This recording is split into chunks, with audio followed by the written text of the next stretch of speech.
Happy Saturday, everyone. Let me get myself up close to all of you all. Sorry I'm a little bit late, but I was trying my internet connection isn't great. So it's because, I guess maybe it's because it's raining or something here today, but um, hopefully you can see and hear me okay, and hopefully this connection will stay. If not, I'll just reboot it. We'll just go with what we've got on this Saturday. So I also can just continue to broadcast from my phone. So we'll see how that goes too. Anyway, so it I guess it's holding up. I guess we're holding up.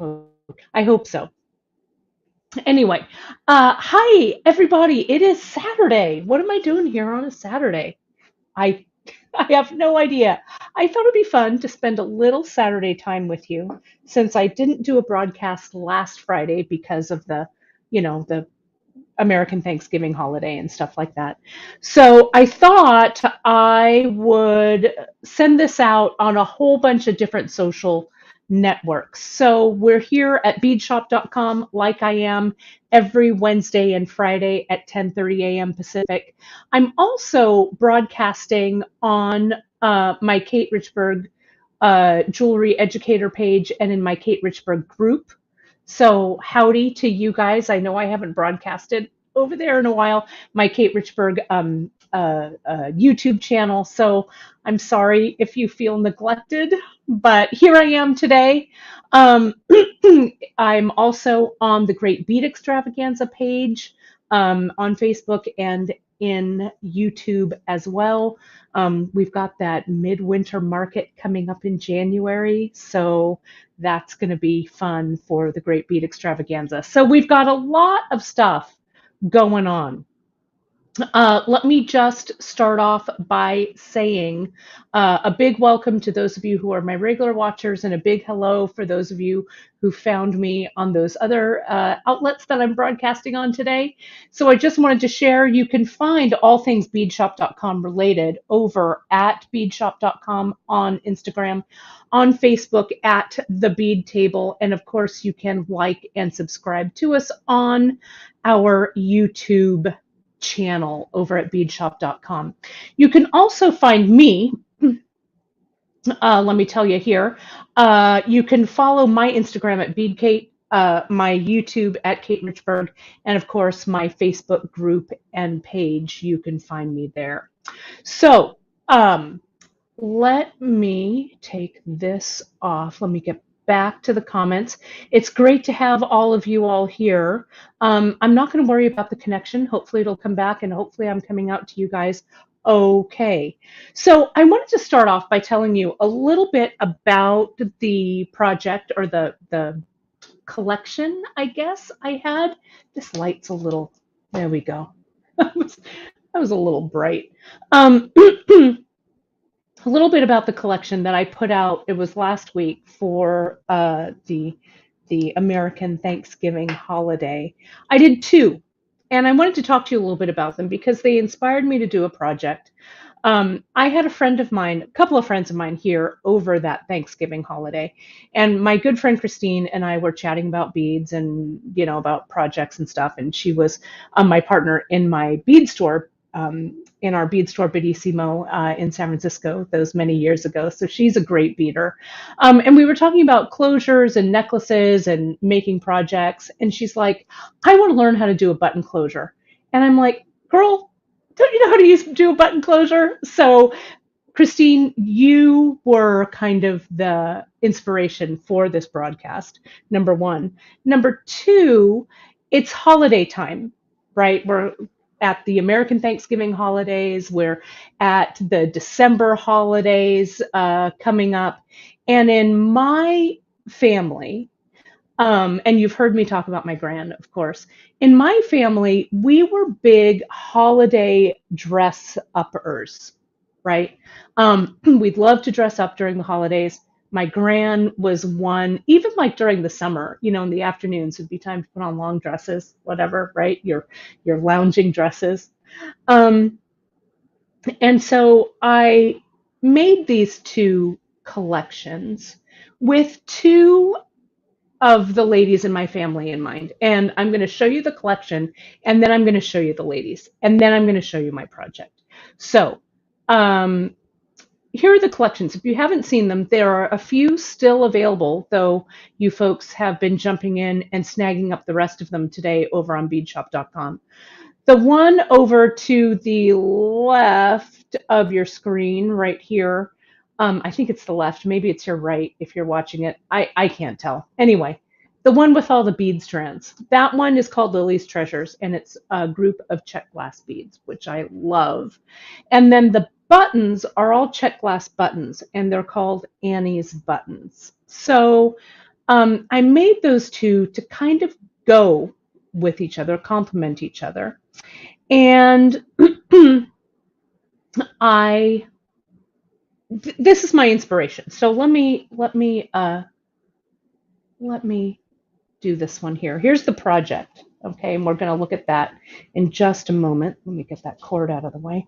I grabbed some pictures out of my living room and family room, and this is a picture of my Grandma Lily. So here's Grandma Lily, my great grandmother, actually. So she was the inspiration behind this group of beads right here. And my Grandma Lily this is my grandmother. My Grandma Lily died when I was a little girl. And she was, by all accounts, a definite character. You can see how she loved flair. She loved a hat. She loved a flair for the dramatic. No surprise there. And the buttons, my grand's oldest sister, my Grandma Lily's oldest daughter, was my Auntie Annie. And here's my Auntie Annie right here. This was her wedding picture. So there's Annie there. So, and you can see, again, flare, veil, big, corsage, my Uncle Dom. There they are, right there. So always a flair for dressing up. And I'm sneaking this picture in because this also shows, if my mom is watching, she's going to laugh. This shows our love for long dresses. So I might have been, it's kind of hard to see.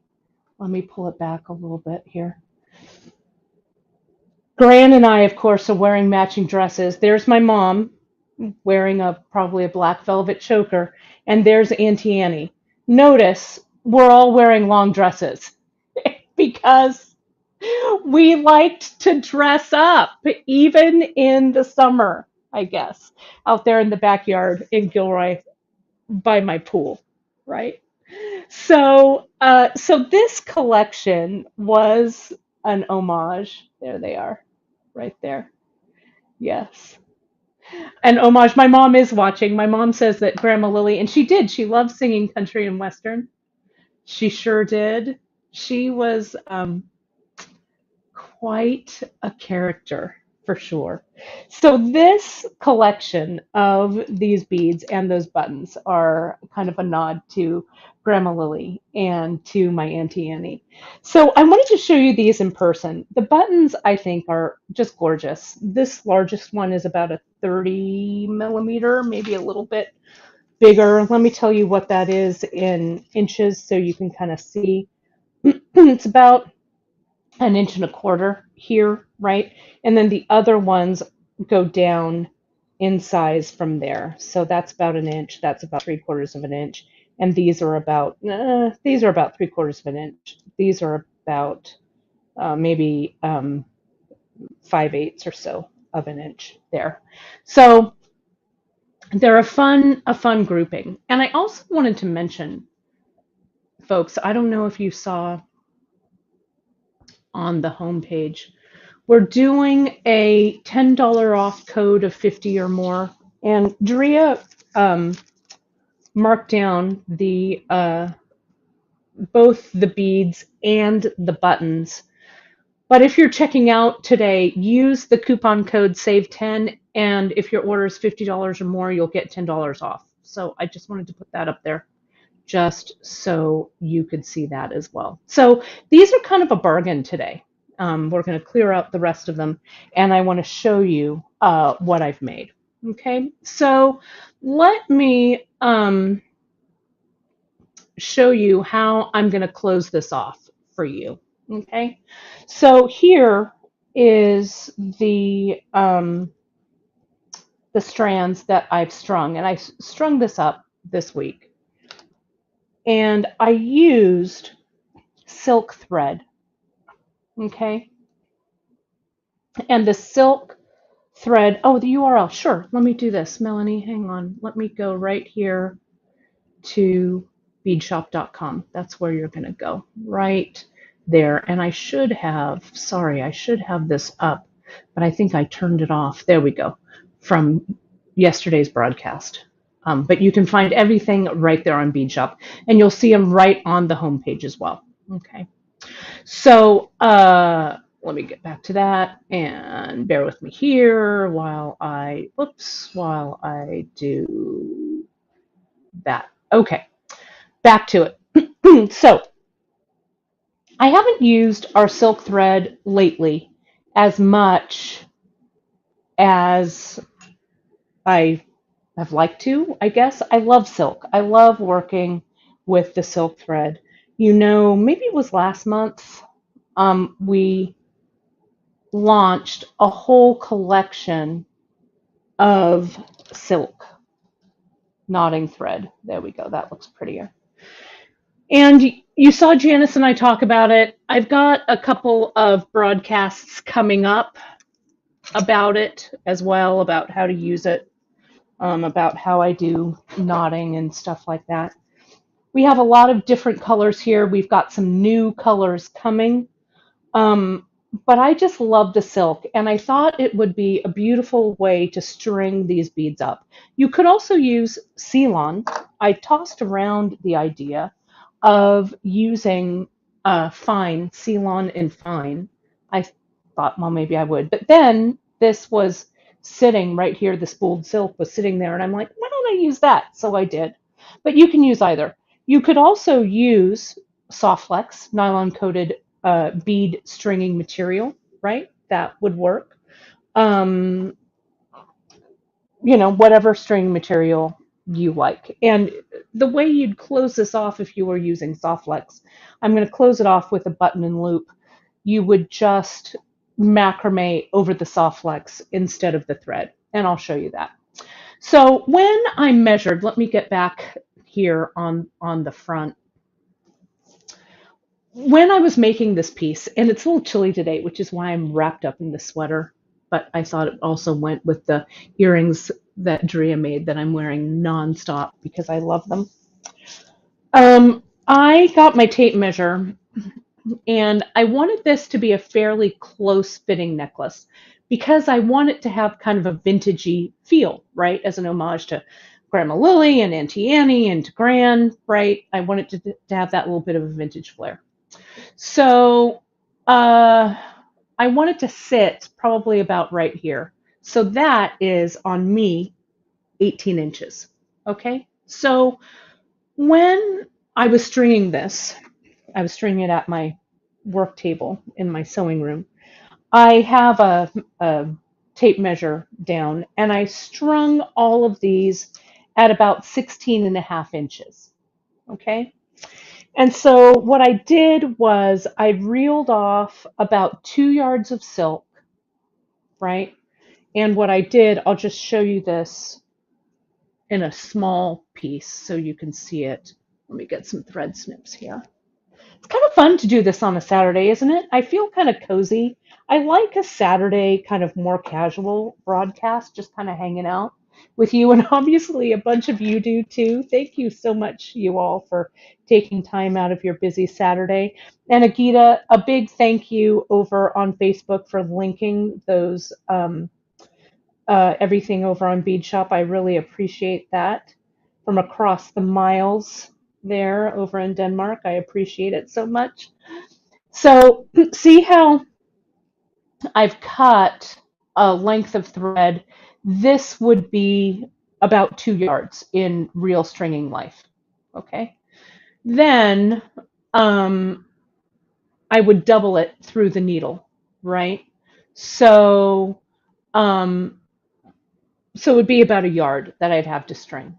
Okay. And then what I did do is whoops, my tape measure was falling off here. What I did was I got some tape. I put some tape on the end right here. Okay. And I just started to string. So I've got a few beads here and I want to show you how I did that. So I've got my tape. I'm just going to tie a little knot instead so these don't fall off, right? Let me just tie a little overhand knot. But I did tape because, well, you'll see why I did tape in a minute. So there's my knot. And then I just strung. And I strung and strung.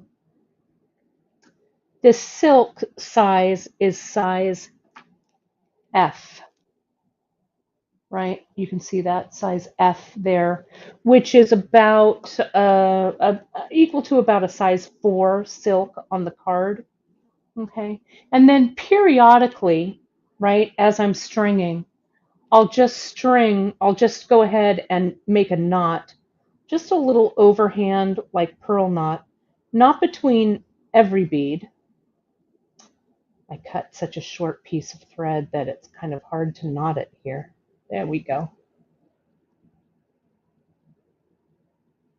Right, so periodically throughout the strand, you'll see little knots in between some of the beads. Okay, and so all of the beads that I used, the mixture of the Lily's Treasures, the Czech Glass, plus I added a couple of things. I added our oval faceted gemstones in rose quartz and in smoky quartz, just because I wanted a little more fanciness and flair.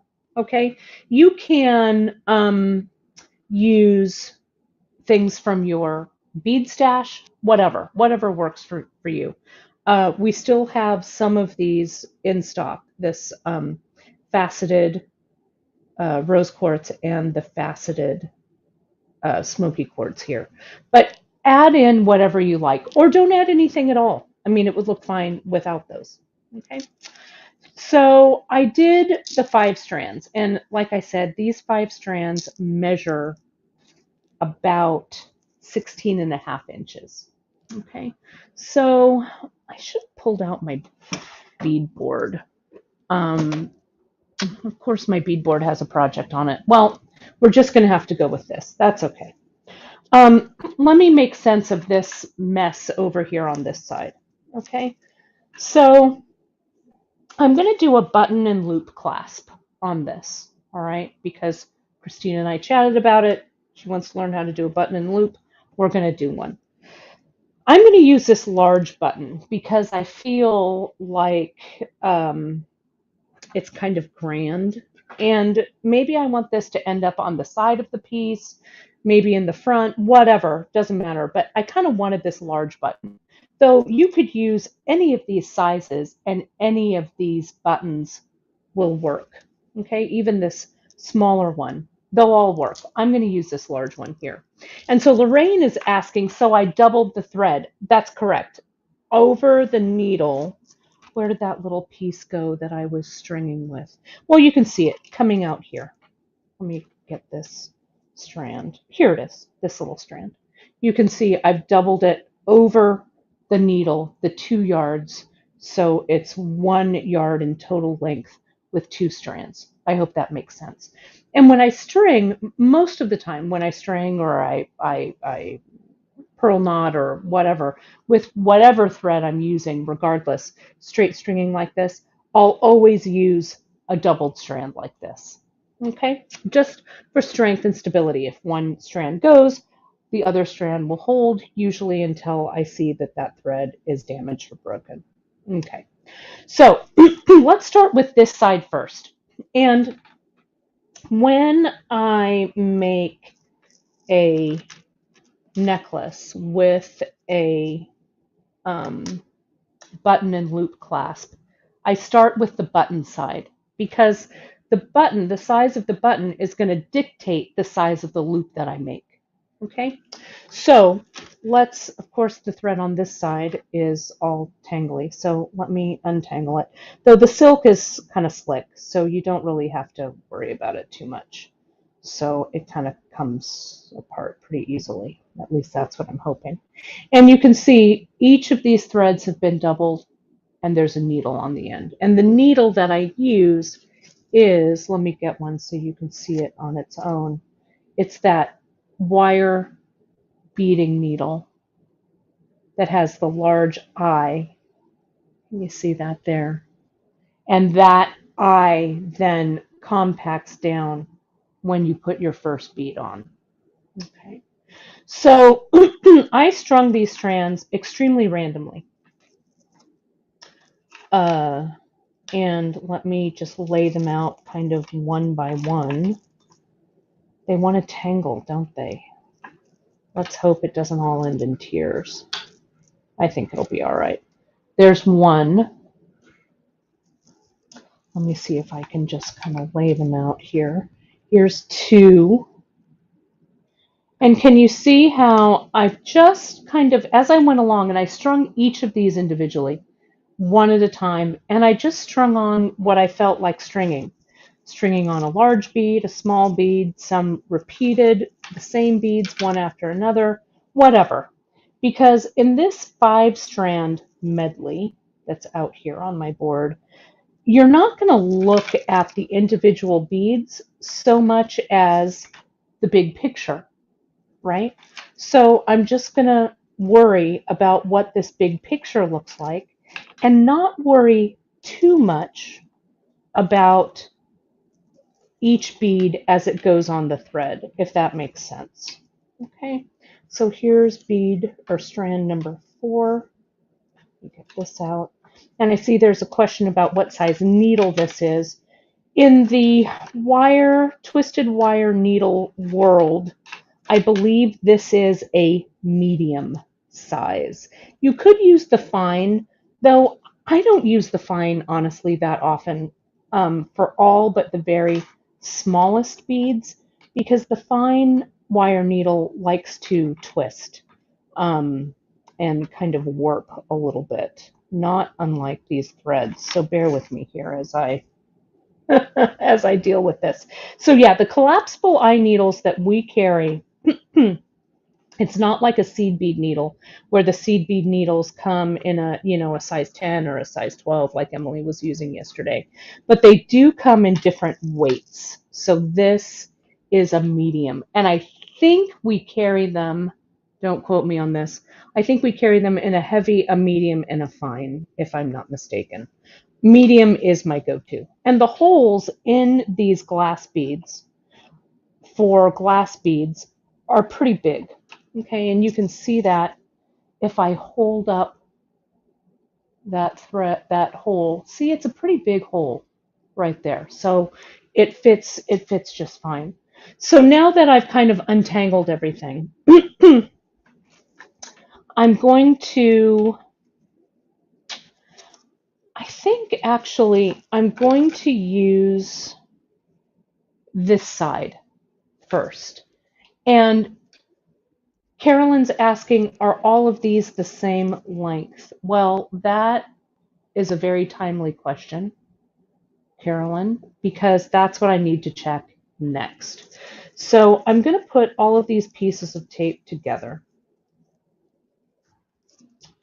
like this, hold them all together. I've got all 5 of my strands, right? So they're kind of coming together on this side. Okay. And now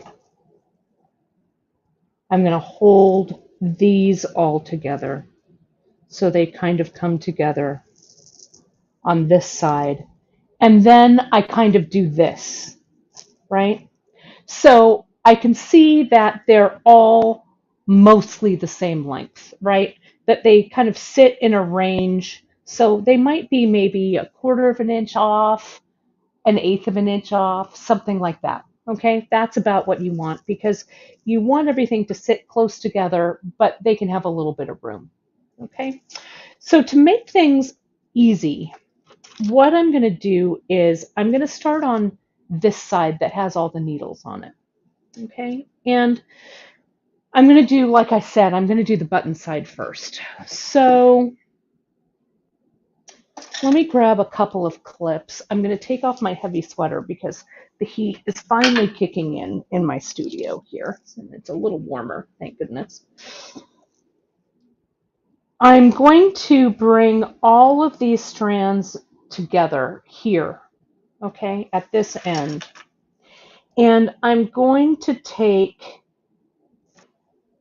one strand from the edge. Gosh, this is all tangled. So this strand I'm going to isolate over there, and this strand I'm going to isolate over there. Now I could, for stability's sake, tie everything in a knot, but I don't think I'm going to do that. I think I'm just going to hold them together or hope they hold together. We'll see. But you can see I've got the double strands of all three of these strands kind of in the middle. Now I'm going to come in and I'm going to macrame.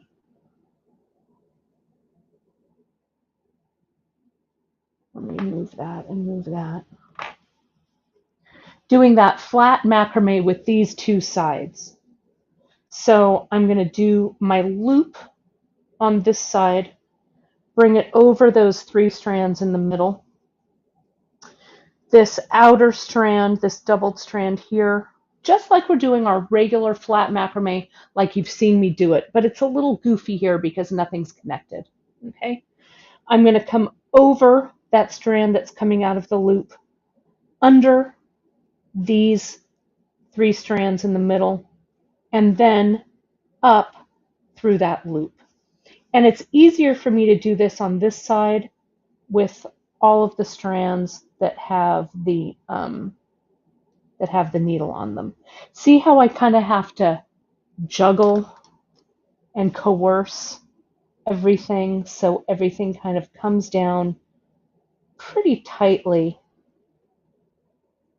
for this first knot. There we go. See that there? How everything slides into place. You kind of have to, push it around a little bit. You could also have put all of these strands through a large hole bead. You could have done that, and maybe I should have, but I didn't. So we've got this here. Okay. Now I'm going to come in on this side, and I'm going to do that half hitch, creating that full square knot. This silk thread, you'll see that it's slippery. See how this strand kind of untightened itself, loosened itself up, I guess is what I should say. So let me get some tweezers and let me fix that. Because friends, remember, you are the boss of these beads, right? So you just tell this thread what to do here. There we go. And if there's a little bit of space there on the end, it's not going to be noticed. But doing this macrame closure with the silk, you're going to find it's a lot more buoyant. It wants to undo itself. Okay. So what I'm going to do to kind of make a fancy closure here on the end, and I've thought about this a little bit. Let's see if it's any good. I had a tube of our monthly mix. Where did it go? Is it under Auntie Annie's picture? No. There it is. It's on this side. Here it is. Okay.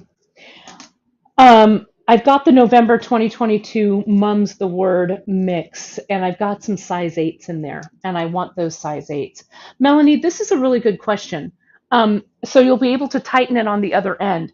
Actually, I won't Melanie, which is why I'm trying to make sure that this is fairly tight here, because I have knots periodically throughout this strand, like there's a knot there. So I'm not able to pull the thread all the way through. If these strands weren't knotted at all in the length of the piece, then I would. But since I've got the knots here, I can't tighten it. So good, really good question.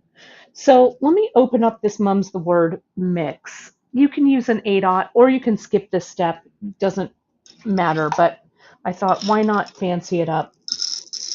It's a mixture of size 6s and size 8s. I want the size 8/0 from this mix.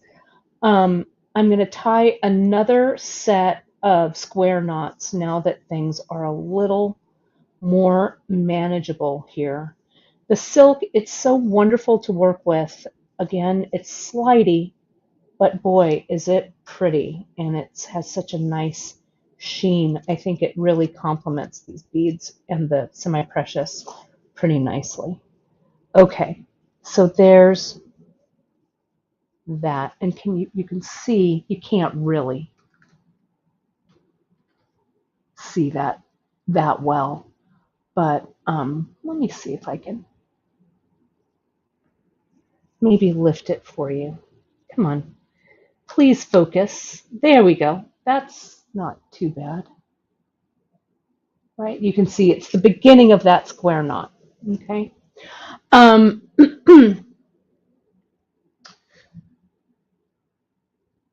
so now I'm going to add, kind of like we do our Bollywood bracelets. If you're not familiar with that, you can go to beadshop.com and look at our projects.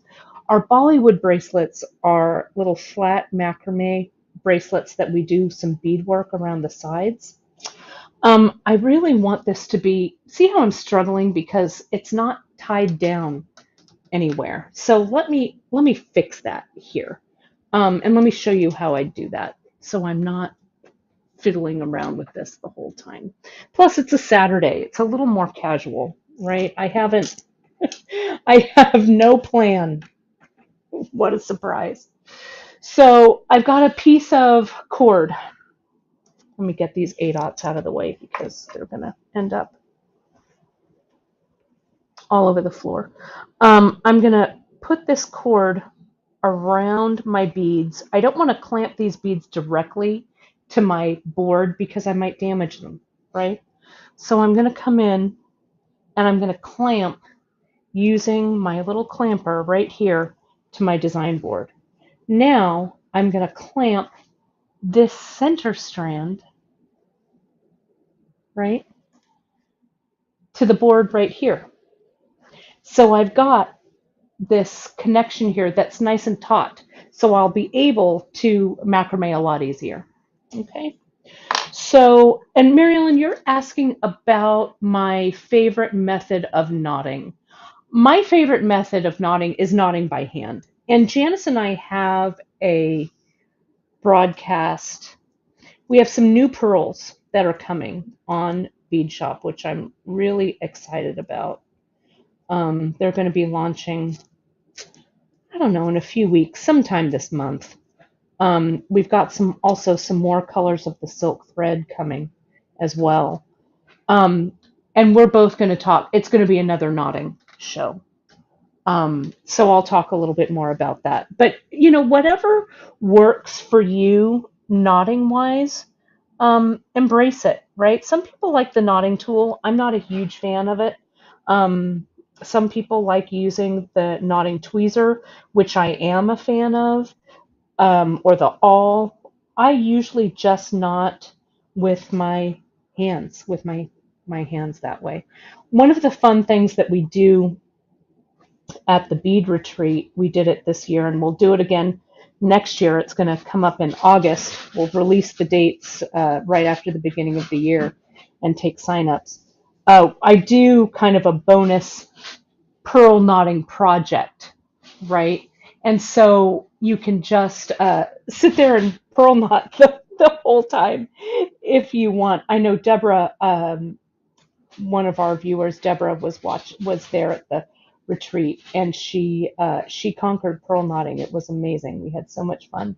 So Yes, if you want a pearl knot with me, come to the retreat. It's going to be good times.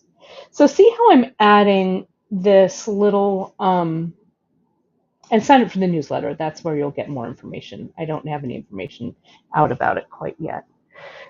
But again, the silk, super slidey, folks. So you just kind of want to, it's a little bit more of a challenge to knot with. But see how I'm adding a little bit of beaded end there to make it a little fancier. Then what I'm going to do, because I need a little bit of a space here for my loop to sit, plus I need this to be a little bit longer as well, right? The button and loop's going to add some length. But I'm going to put on, I saved out 4 of these big, the big pagoda-shaped beads that are going to also go on the ends here. And I'm designing, I'm thinking and designing all at the same time here. So see, I'm putting all of these needles through. I still have 3 strands. It's doubled here. This is a nice big hole. You wouldn't think that all of this silk would fit through this bead, but the silk really compacts down. It's really buoyant, so it can go real thin or it can unfurl and be kind of thick, right? So it kind of, it's like water. It kind of fills and, you know, where it flows.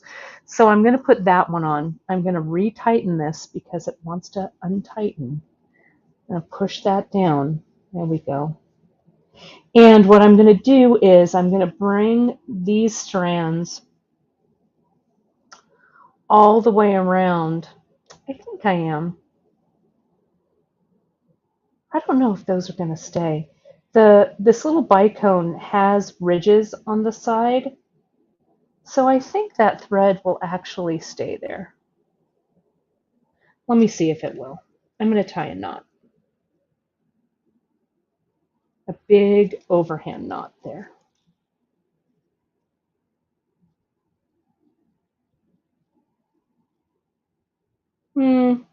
Not so much, right?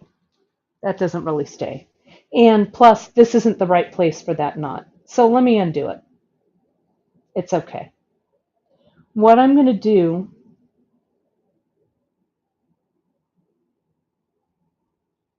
come on out here. What I'm going to do is I'm going to keep these 2 strands that I macrameed with. I'm going to keep those 2 strands out below the bead.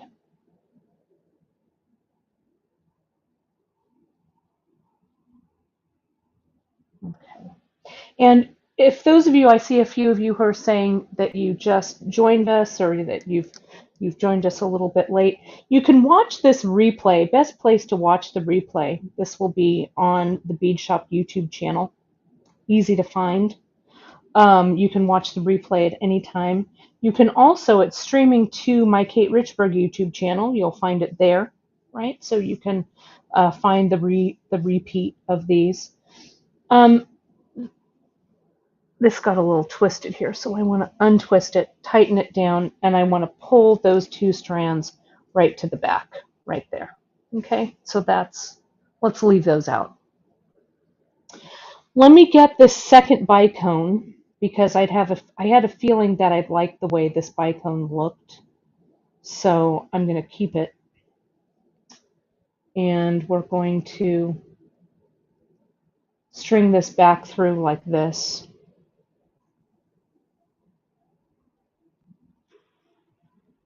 Straighten it out. There we go. Now we're going to put on our button.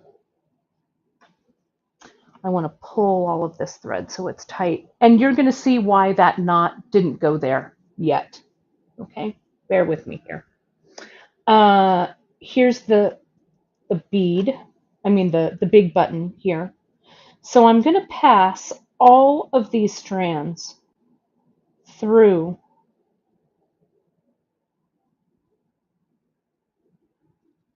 the opening in this button. Now, I think maybe, let's see, I could pass it through, but I think I'm going to add a couple of size 8/0 here. Seed beads, will it fit? Yeah, they do. I'm going to put 2 8/0 on, then I'm going to add the button.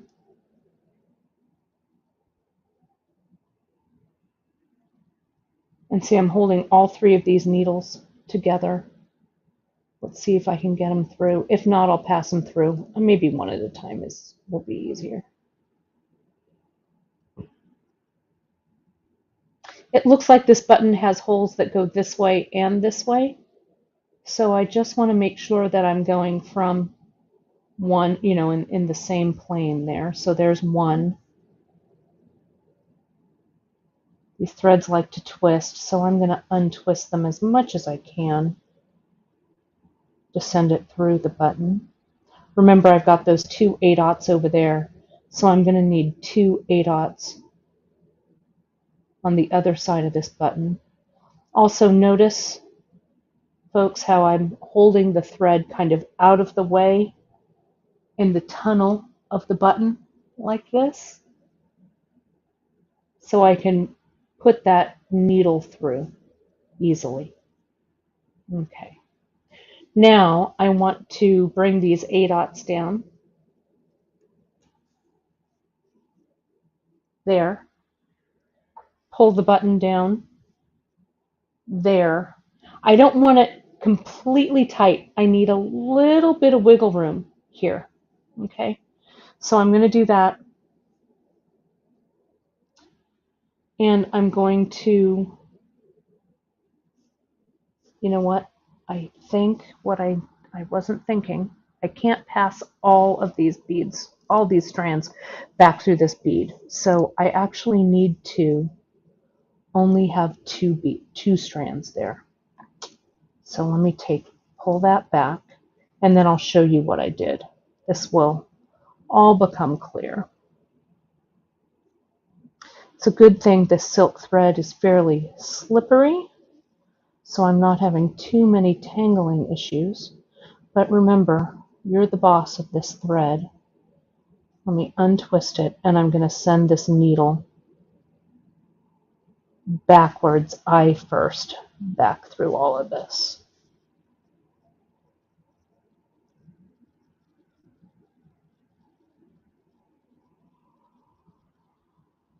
It's a little twisted right there. Let me push it back through. And again, you'll see why. And I told myself when I was starting this to take one thread out, but I didn't listen to myself. And just untangle this. It would have been a lot easier had I done it that way, but that's okay. I could also, I don't really need this needle anymore, so I'm going to just cut it away. Okay. All right.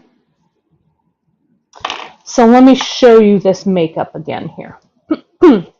We have the 2 strands that I macrameed with originally. Those are staying there. Okay. Another strand that's coming and staying out here, because when I put these strands through, passing all 3 of these strands back through this pagoda bead or this bicone bead, all of those strands wouldn't fit. So I'm going to do my 2 8/0, send everything back through the bicone, You can do one needle at a time, but I think I can get them both in. Again, I want to pull the thread down so I can get these two needles through the hole here. There we go. Now I just have to finagle my way each of these strands and tighten everything down. So let me get all of these strands out of the way.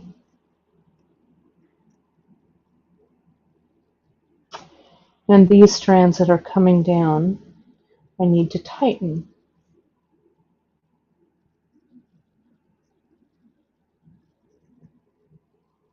So the space in between these two beads needs to be fairly small, large enough so I can tie a knot in there in between these two beads, but not so large that you're going to see a real big space there. There we go. So see how I pulled that down now. So I've got these two strands that have come up, my seed beads there. These are the two strands that have stayed out, didn't go up there. So I'm going to come in and I'm going to tie the knot now in between these two beads. And I'm going to pull that just a little tighter. Silk also has a tendency to stretch a bit, so I can pull this fairly tight here. So I'm going to come in and I'm going to do a big square knot. Okay? So here, right those double threads over these two double threads. So right over left and down, left over right, and down. Now I'm going to turn this whole thing over, and I'm going to repeat that knot. Before I do it, though, on this side, I want to add a little bit of glue. And with silk, you really have to glue it at the time that you knot it, because you can see here, let me get a little tighter in there. You can see that how if I tie my knots, they immediately want to start to unfurl, right? Because the silk is buoyant. So I tighten that, and now I put that little bit of GS Hypo Cement right over left and down. That glue's going to soak up a little bit more there. This is the GS Hypo. I want to use glue that will not dry stiffly, if that makes sense, right? I want to have a glue, so not like a super glue is what I mean, or Zap or E6000. This GS Hypo soaks into the thread, but it doesn't leach down the thread and create like a real stiff end, if that makes sense. So the GS is what we want there. One more, and see as I tighten it, you can see that glue coming out. And I'm going to give it just one more drop for fun. Now, this really, you see me sometimes on camera just go ahead and like thread burn the tails or cut the tails away. For this silk, that's a no-no. I really will let this sit probably until tomorrow, and then I'll cut these threads off. Okay. I can cut them shorter now just to get the long ones out of the way, but I'm not going to come and cut it close. Okay. Now here at the bottom, where we had these with that little beaded closure, I'm just going to come in And I don't know, the beads, I didn't want it to be like a long kind of bare end here, so that's why I added the beads. You don't have to, really. But I'm going to come in and I'm going to do that knotting again. Right over left and down. Left over right and down. Flip it all over. And do it again on the other side. Glue, and this end will be complete. Now, for the loop side, let me make sure that's not. Let me focus on this and then I'll get back to my opinion on the loop side. Let me make sure and glue this though before I go any further. Right there. Knot. And glue. Okay. I could pull the strands. Ellen's asking, why didn't I just pull the strands through the bead? I could have, Ellen, but I don't think there's quite enough room for that. And I didn't want to futz around with it on camera, honestly, to check. If I was not doing this live for you, I might have tried that, but also I didn't want a knot that was super giant in between these anyway. It's kind of big enough, I think. So let me show you what that knot looks like. So I think proportionally, everything works okay. See, there's the knot. All right, so that's what I'm going to go with. Let me lift this a little bit. Lift this to it. You can see that there. Okay, so now this side, what I'm going to do, I think for speed of this, I'm going to take all of these pieces of tape off. You can see I've got a much shorter ends here, but still plenty of length to work with. And I need to make a loop for this side.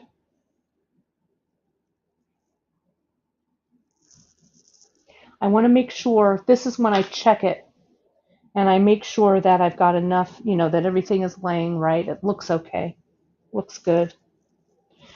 Now I need to decide what I'm going to do with these ends. I don't have needles on these ends. And I want to kind of figure out what my closure is going to be.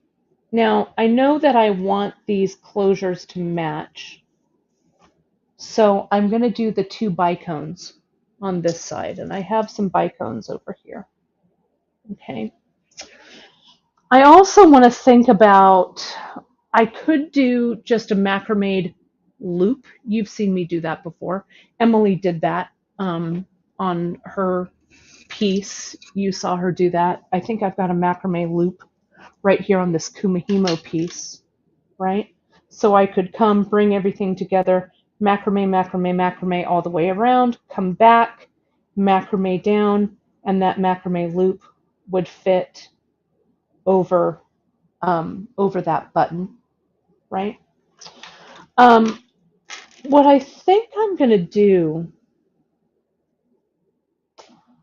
Janice does this a lot, and I like the way it looks. I may take it out later and do something else, but I have the feeling I'm going to like how it looks. I need a bit of leather. So what do I have sitting here? Is this a 1mm? Yeah, this is what I want. I've got some 1mm leather. Right, Melanie, you are reading my mind. That's exactly what I'm going to do. Loop the strands through a trail's end leather piece. That is just what I'm going to do. I've got some 1mm leather. I want this leather to be a little, not quite as heavy, right? So let me prep this and then I'll do my leather end. So I need to figure out, I think we said that 3 strands are going to go through here. But since these strands don't have needles on them, it's going to be a little tougher. So let me get my needles. Where did they go? I had a whole bag. Here they are, sitting over here. So here's a needle, a twisted wire needle. I'm going to get one strand, and I need to do this strand by strand.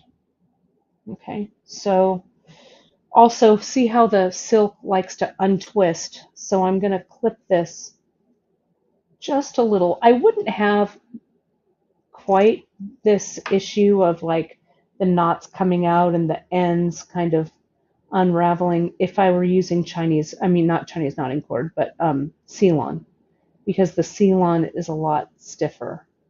But I really like the hand, the softness of this silk, so that's why I'm kind of going with it. So you can see there's one strand through, that's good. And we're going to go our second one through. Okay, and we're going to leave that needle on for the moment. And I'm going to take these strands off the edge so I'm not getting things tangled. Okay, so I've got two right here. Okay, let me do another set. Let me see how many I can get through these. Yet another needle. It's a good thing these needles come in big packages. You can reuse them though. You just use like a little pin or the end of your plier and open these wire heads back up when you're done with them because they collapse down. So here's this. Go through that bicone at the bottom, the bicone above it, pull it tight, send it through. Okay, so there's two strands through. Okay, that's good. So far, so good. Sorry, I'm going to take a bracing drink of tea. Hang on, let me mute this so you don't.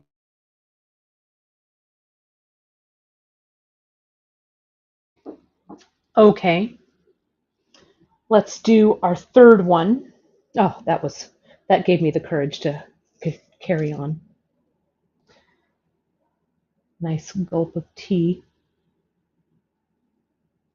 I hope you're having a cozy Saturday wherever you are from all over the world. I know we've got people watching from Northern Hemisphere and Southern Hemisphere and from many different continents. It's great to have you all here working with me today. I hope you are having a cozy and productive or not productive Saturday, whatever works for you. So I feel like these three, this is good here because I'm going to have to come back down or I'm going to have to do something here. And actually, if I were doing this like my strands on this side, I didn't do any macrame down here. I probably should have because to make it match, but in the interest of time. And you know, I think I went one too many because I did this before, right? I put three strands through and I took one out. I think I just need to take one of these out. Let me see which one this one is, and I'll remove this one. I think it's these two. So I'll do this. There we go. So I have, like the other side, two strands that are going to be down here, one strand that's coming out in between, and two more strands that are going to go around my leather. Okay. Good question, Lorena. How much a necklace like this cost? If I were selling this necklace in my shop, it would probably be somewhere around the $200 range, I guess. About. I don't know. I'd have to really price it out, but that's what I'm thinking too-ish, probably. Because it is so intricate. There are ways that you can close this off that aren't so time consuming, right? You could throw all of this in a bead cap or a cone, knot it, put it on a clasp. It would be super fast, right? Or if this were on soft flex, I could crimp each strand, be much faster. This is a much more, what do I want to say, artisan way of doing this, right? So I'm going to do what we call the trails end closure with this. And what I discovered with the macrame on this side is macrameing with silk thread is bouncy, right? So I think I'm going to turn to Chinese knotting cord in the same color, not Chinese knotting cord, I'm sorry, Ceylon in the same color. I think this is, I'm just looking back here for a color that will work. This will work. This is regular Ceylon here, right?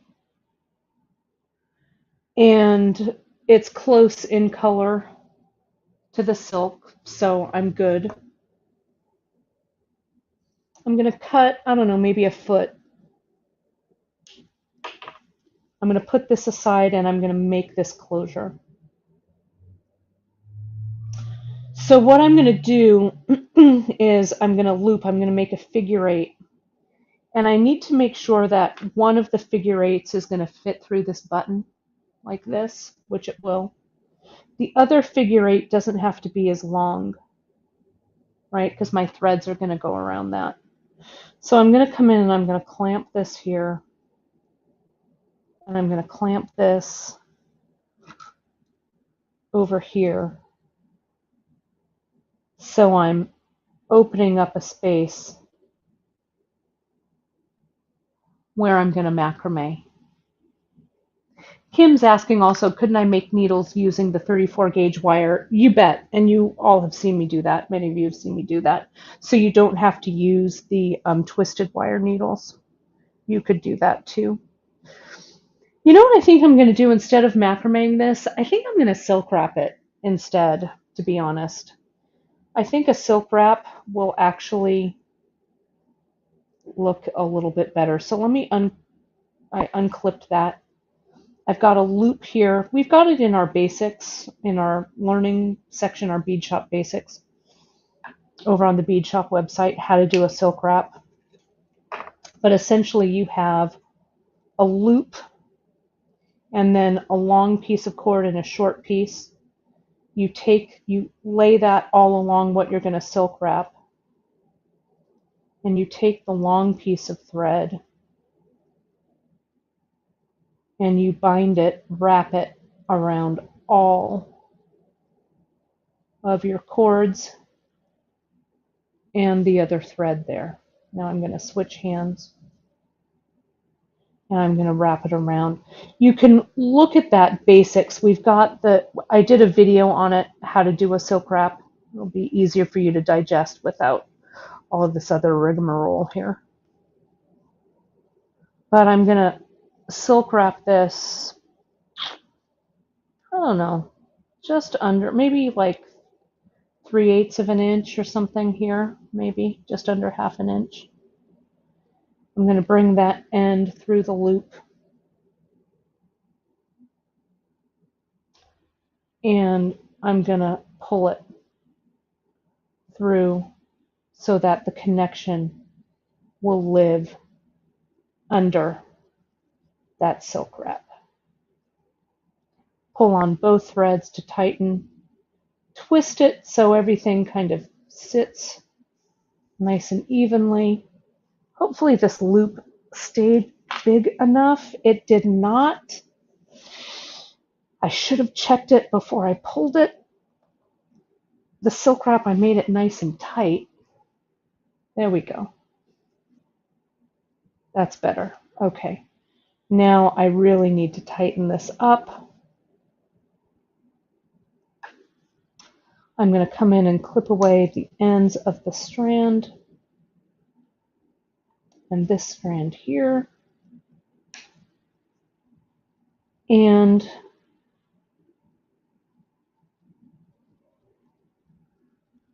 I'm wondering, maybe I'll just tie a little knot there so that if it wants to slide through, it won't. I could also add a little bit of glue going under that silk wrap. This is kind of a small one to knot, so I'm just gonna clip it. And I honestly don't like the look of a knot on one side and a knot on the other, so I'm gonna clip this. I can get my GS Hypo Cement here, and I can add a little bit of glue on the interior of that and on the top there so that this silk wrap won't slide. But do check your loop before you tighten everything to make sure it fits over your button. As you see, I didn't do that, but it all worked out. There we go. So now, back to our friends over here. What I'm going to do is I'm just going to simply take these threads. Oh, the needle came off on one of these. So let me get the needle back on. We're going to go through the loop of that trail's end.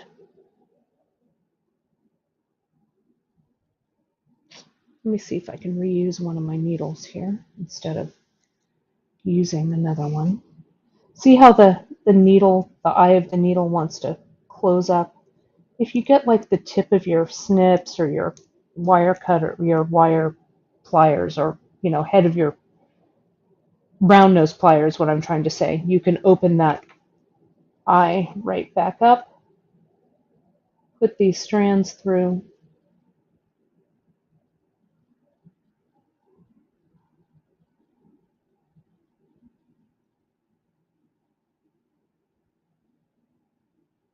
come on, there we go. Now we're going to go through the small loop in the leather like that. Keep everything in order. Sorry, I'm a little out of focus there, out of camera range. I'm going to go through this top bicone,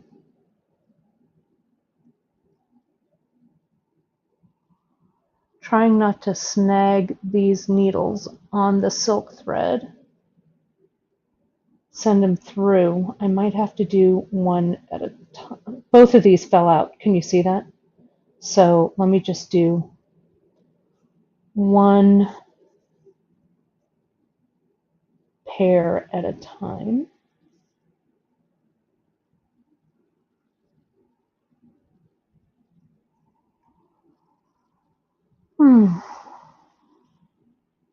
It's taken about as long to close this piece as it did to string it, honestly. I mean, that's kind of how it is sometimes with fancy closures, right? That's kind of how it happens.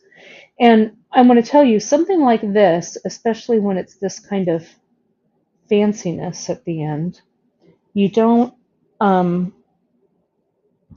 to rush it, right? So sometimes when I'm stringing a necklace like this, right, a fancy piece like this, or an involved piece like this, I let it sit overnight. You've heard me say this before. So that I don't get frustrated and start to rush through what I'm doing and maybe making a fatal mistake. So this, I only seem to have gotten one in here, didn't I? So that's okay. This one came out. I'm going to just let that one add to down here. and just put these two through the bead. Another good question, do I take the time it takes to string into the cost? I sure do, right? Usually when I price my pieces like this, these fancier pieces, and this is a whole other conversation, and it's a conversation that Emily and I are going to have with you because she is doing a lot of selling. I do a lot of selling of my work as well. But a good baseline to start thinking about what the cost of a piece should be usually is about 3 times your materials cost, usually. That'll give you kind of an idea. Essentially, a third of your price is your materials, a third is your labor, and a third is attributed to overhead and profit, if that makes sense. That's a whole other conversation, though, that we will have. You know, Bead Shop we have it, I think, in our archived handouts. If you go to beadshop.com, there's a class I used to teach for Bead Shop, and subsequently in my store, it was called The Business of Beading. Well, after I left Bead Shop back in the early 2000s, Janice kind of picked up that gauntlet and continued on with a great class that she taught about selling your work. And the handout is still in our archived projects over on Bead Shop. So if you go to our projects and you go to archived projects, you can find that selling your jewelry handout that Janice put together. I mean, it's probably almost 20 years old, but I still think it's pretty relevant today. So you can go ahead and download that and take a look at it. So now I kind of need to make sense of what all of this is. And yeah, my mom's talking about branding your pieces and stuff. Exactly. You need to kind of brand it. Your work needs to have a story, all of that good stuff, right? Again, that's a conversation that I would love to have with you, just not right now at this very moment. But Emily and I have thoughts about that, as well as Janice and I do. We have chats periodically that we put out for people to join us on Zoom. We're going to resume those in 2023. We got a little off track with moving the business and all kinds of stuff like that, but those are coming back. So do sign up for the newsletters, folks. There are so many, great topics that are going to come that we're going to talk about. So see what I've got here. Sorry. I moved that down a little bit. So what I've got here is I want to bring these strands together and knot them. I've got a little bubble of thread here that I don't like the looks of, so I need to pull that down. I need to pull this down. I need to pull this down. There we go. And I need to have enough room here. So I'm going to come in and I'm going to tie these two as if I had done this on that other side, that macrame piece, right? So I'm just going to get these two, I'm going to tie them here. I'm going to bring them around.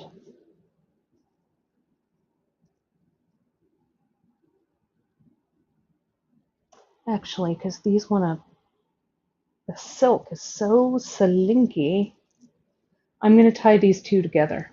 I need to stabilize them.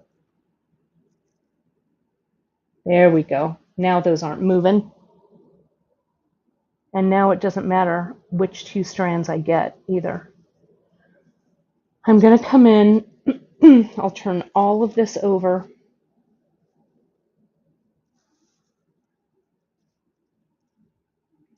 And I'm going to bring this and I'm going to tie that square knot around.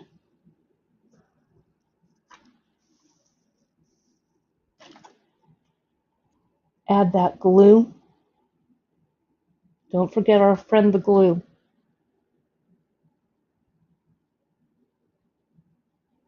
Put the lid back on. Often that's the biggest challenge.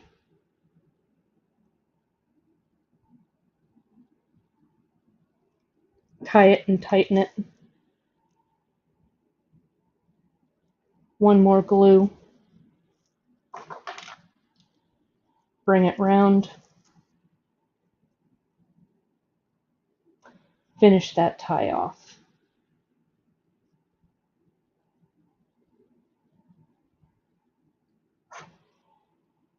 Glue. Now I'll tie off the strands in the center of the two bicones. Split my threads.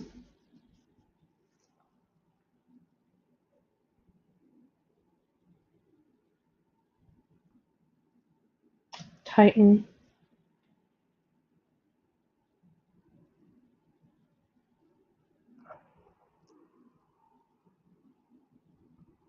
Add our glue. I really need to wipe the tip of this glue. It's disgraceful. There we go. Tighten. Glue. We're on the home stretch. Feels good. Feels like an accomplishment for sure.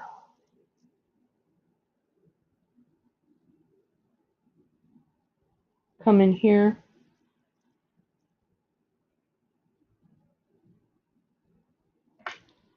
Glue.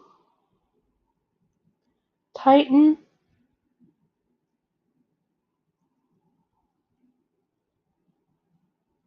And glue. Did I get it everywhere I want it? There we go. Whew. Yes, friends. Let me clip away this extra thread right there because I don't want it to be in the way. So again, all of these tails are going to go after this thread or the knots have dried, but I want to clip it off so it's not all hanging out there. Okay. So here, this goes through, and if I wanted to, I could come in, I could, maybe if I felt like this needed a little bit of more bead embellishment or something here, I could come back in. I still have some of those 8/0 from that mix. I could macrame with a little, if I wanted to have a little more bulk here with some beads, something like that. I could assess that later.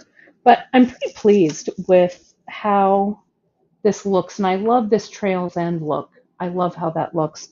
I don't love all of the shagginess of these threads, but that'll be taken care of as soon as these knots set. I think that'll look good. And I'm looking, I don't have them sitting here, I don't think, but I would definitely put one of my little jewelry tags on there, and then it would be complete and ready to go. So let me do a front facing. Here I am. Let me take these earrings off and let's see how this fits, right? So this will come in.